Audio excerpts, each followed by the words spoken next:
সে আমাকে সবসময় একটা কথা বলতো যে তোমার প্রতি মায়াটা আমি হয়তো কখনোই কাটাতে পারবো না।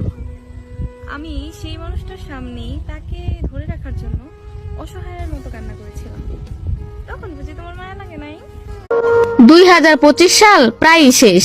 এই শেষের দিকে লামিসা আর সোহাগের প্রেম কাহিনী কাঁপাই দিল সারা দেশ। ও হে আমার প্রিয়, শোনো, আমি লামিসার মতোই তোমার পাশে থাকবো, তুমি শুধু সোহাগের মতো আমারে চাইও। দরকার নাই এইরকম শীত, যেই শীতে জামাই ছাড়া ঘুমাইতে হয়। কি গো, লাগতেছে না তোমার বউ বউ?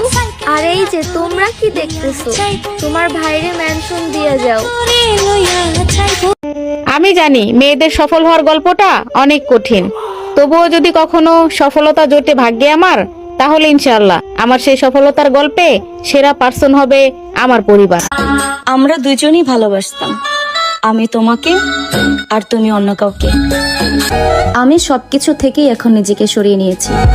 আমি সবকিছু হাসি মুখেই ছেড়ে দিয়েছি, এত সহজে ছেড়ে দেইনি। আমি যেমনই হই, আমি মানে আমি, আমার মতো কেন, আমার ছায়ার মতো কখনো কাউকে খুঁজে পাবা। একটা অভাবী মানুষের অভাব চিরকাল থাকে না, কিন্তু একটা লোভী মানুষের অভাব কোনোদিন